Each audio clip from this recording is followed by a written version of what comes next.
Sen болмасаң біз бизнеске кірермек. Психологқа барып, ақша салып, детский травмам білермек. Тик-ток, сен болмасаң ел осылай азар мет.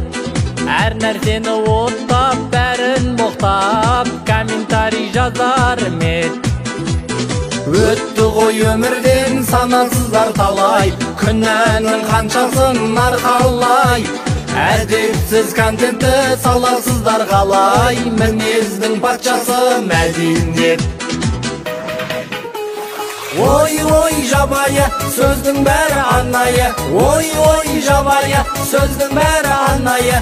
Комменттерде оттағанды тоқтатайық ағайын. Көргенсіз боқтағанды тоқтатайық ағайын. Біз қатты айтып отқан жоқпыз ба? Не істейміз? Дальше айта береміз ба?